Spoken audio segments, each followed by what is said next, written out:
Fala, galera do Educamaker, tudo certo aí? E aí, ó, vamos estudar Sociologia hoje comigo, Luciano, o seu professor de Sociologia. Pessoal, nós vamos conversar hoje sobre alguns conceitos ligados à Sociologia do trabalho. O meu objetivo com você é te dar um toque sobre dois autores importantes que explicam a nova realidade produtiva, né? A nova dinâmica nesse universo, nesse grande tema chamado trabalho e sociedade. Nós temos que chegar nas teorias do David Harvey e do Richard Sennett.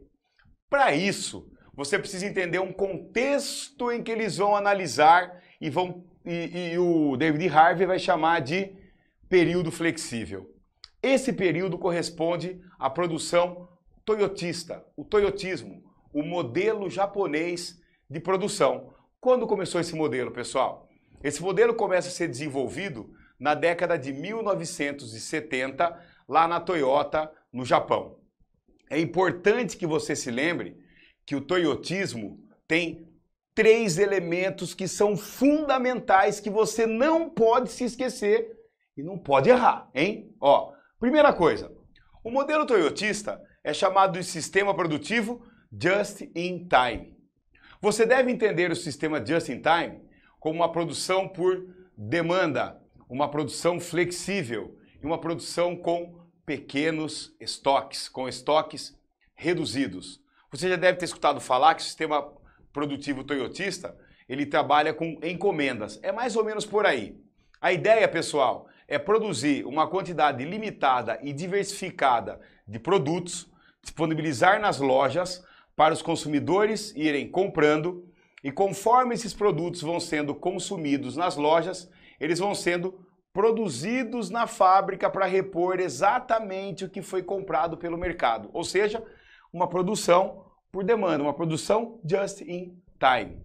Flexível, uma produção com estoque reduzido, uma produção com produtos diversificados e por demanda. Segunda coisa, para dar conta dessa produção bastante dinamizada e que leve em consideração a necessidade do consumidor no momento em que ele vai procurar um produto, a Toyota, então, inovou com a robótica e a automação. Espera um pouquinho aí.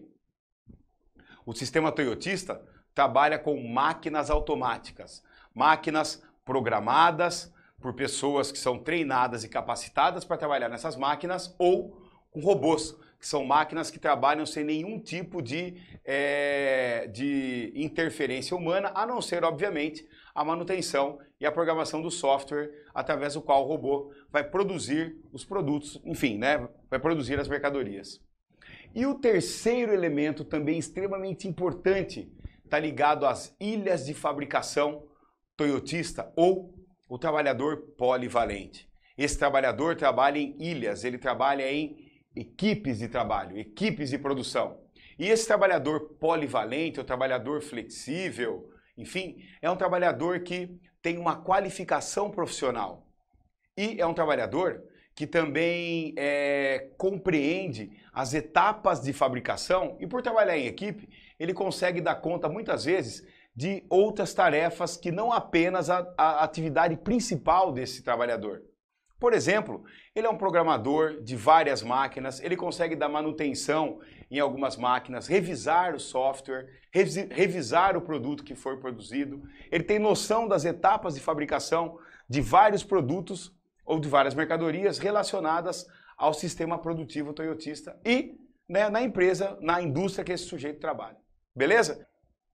Então lembre-se, o sistema toyotista, Japão, década de 1970, sistema produtivo just in time, com a robótica e a automação, e o trabalhador polivalente trabalhando em equipes. Firmeza, pessoal? Esse é o modelo mais comum atualmente. Nós podemos falar no volvismo, nós poderíamos falar também do fordismo, mas o sistema contemporâneo, o grosso da produção contemporânea, é o sistema toyotista, até porque o sistema toyotista vai dar conta de atender a essa demanda de mercado consumidor global e também essa demanda da produção globalizada, por lidar com tecnologias e com o sistema de comunicação atual, que é o sistema de internet. O sistema toyotista dá conta então de fragmentar a produção. Conforme aborda o sociólogo francês Alain Touraine, nós vivemos numa era pós-industrial. O que é isso? A era pós-industrial significa que o trabalho empresarial está localizado nos países sede das empresas, na maioria das vezes. Esse trabalho empresarial é formado por pessoas que fazem o trabalho de contabilidade, o departamento jurídico, ou melhor, os recursos humanos, o setor de marketing. Quer dizer, é o trabalho intelectual, é o trabalho de escritório. E a produção, a fábrica, está em outro lugar. Normalmente aonde a mão de obra e a matéria-prima é mais barata. Onde está sendo, de fato, produzido a mercadoria, ligado, então, à marca, enfim, né, ao produto que vai diretamente para o mercado consumidor. Então, essa é a produção pós-industrial, em que o toyotismo acabou sendo o sistema que melhor se organiza para atender essa demanda global. E é aí que entra, então, os autores que eu citei anteriormente. O primeiro deles, pessoal, é o britânico David Harvey. David Harvey, no livro A Condição Pós-Moderna, fala que nós vivemos uma era de flexibilização produtiva ou acumulação flexível. O Harvey chama a atenção para 3 etapas dessa produção flexível. Primeiro, a flexibilização da produção, com a inclusão da robótica e da automação, o que vai exigir um trabalhador melhor qualificado para lidar com essas tecnologias, vai enxugar o quadro de trabalhadores, obviamente, uma vez que as máquinas vão tomar conta de vários postos de trabalho que antigamente era realizado pelo trabalhador fordista. E também, pessoal, nessa era pós-industrial, nós vamos ter, então, empresas que vão apostar no marketing das suas marcas e vão abocanhar as fábricas menores, as fábricas locais. A fábrica de tênis, a fábrica de camiseta, a fábrica de móveis, a fábrica de pneus, enfim, né? Essas fábricas vão se submeter à lógica produtiva desses escritórios, aonde se gerencia o marketing, a contabilidade, o departamento jurídico dessas grandes marcas. Então, a primeira parte, a flexibilização da produção, robótica, automação e as grandes marcas disseminando os produtos pelo planeta. A segunda, que o Harvey é pontual no livro A Condição Pós-Moderna, é a flexibilização do mercado de trabalho. Com essa produção sendo globalizada, nessa era pós-industrial da produção e do trabalho, o trabalhador clássico, pessoal, que é aquele trabalhador de carteira assinada, sindicalizado, que almejava uma carreira quando entrava na empresa, entrava lá como office boy e sonhava chegar nos quadros de gerência, etc. Esse trabalhador vem tendo cada vez menos oportunidades e o número de trabalhadores que vivem essa trajetória também está diminuindo bastante. Nesse sentido, então, surgem novas formas de trabalho. O trabalho terceirizado, o trabalho temporário, o trabalho doméstico, enfim, né? Surgem formas de trabalho que fogem àquele trabalhador clássico de carteira assinada e são as chamadas formas flexíveis de trabalho. Terceirização, temporário, doméstico, subcontratado, o trabalho, enfim, né? Inclusive formas ilegais de trabalho, como, por exemplo, a informalidade. E a terceira característica, pessoal, ligada ao David Harvey, tem a ver, então, com a flexibilização das mercadorias, a flexibilização dos produtos com mercadorias descartáveis. Descartável em que sentido, professor? Descartável no sentido de serem mercadorias obsoletas.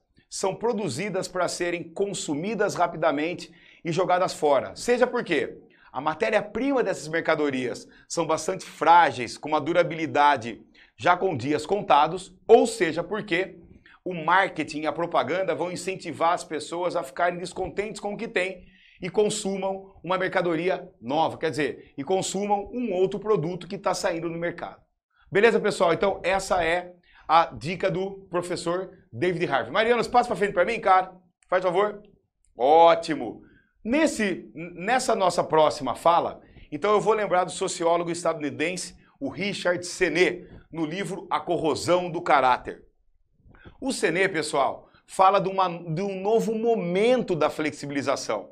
Então, enquanto o Harvey está falando de maneira um pouco mais genérica ou no início da flexibilização, o Séné vai falar das fases mais atuais, mais próximas a nós, que envolvem esse novo momento da flexibilização. Eu quero destacar aqui, pessoal, um elemento que é bastante pontual no livro A Corrosão do Caráter, escrito pelo sociólogo Richard Séné, que é a desburocratização da rotina.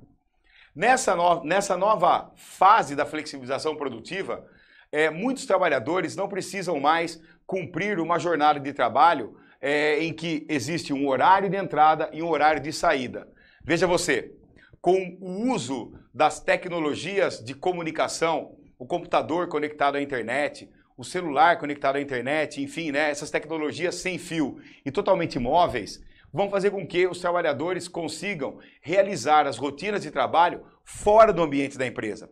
Seja no home office, quer dizer, dentro de casa, num escritório, ou seja, enfim, né, utilizando essas tecnologias em outros ambientes, vindo para a empresa apenas para alguns momentos pontuais, como reuniões, atendimento de alguns clientes ou para dar o feedback para os seus gerentes, para os seus patrões, para que, enfim, a rotina de trabalho continue. Então, essa rotina que antigamente, né, o empregado que entrava na fábrica, batia o cartão, começava o trabalho, terminava a rotina de trabalho, batia o cartão e ia embora, essa rotina vem sendo cada vez mais desburocratizada. E não só desburocratizada nesse sentido de poder do trabalhador poder organizar melhor o seu horário de trabalho. Também, pessoal, algumas padronizações com relação, por exemplo, ao uniforme, começam a ser também negociadas entre os patrões e empregado para que os trabalhadores, em alguns momentos, possam trabalhar com mais conforto, uma vez que muitas vezes usar o uniforme ou não usar o uniforme não vai impactar no resultado do trabalho desses empregados, certo? Também, pessoal, nessa época, nesse novo momento de flexibilização, o Richard Séné chama bastante atenção para o poder virtual e flexível. Quer dizer, as tecnologias que acabam, então, muitas vezes, proporcionando que os trabalhadores realizem o seu trabalho em momentos que eles vão se organizar fora da empresa, mas também, muitas vezes, acabam sobrecarregando de trabalho, levando o trabalho para casa ou ocorrendo uma espécie de fim, né? Quer dizer, uma ruptura entre o espaço do trabalho, o espaço do lazer e o espaço doméstico. Veja você, por exemplo, alguns trabalhadores recebem mensagens de clientes e de chefes no WhatsApp ou por e-mail e acabam tendo que responder essas mensagens no momento em que eles estariam descansando ou com as suas famílias.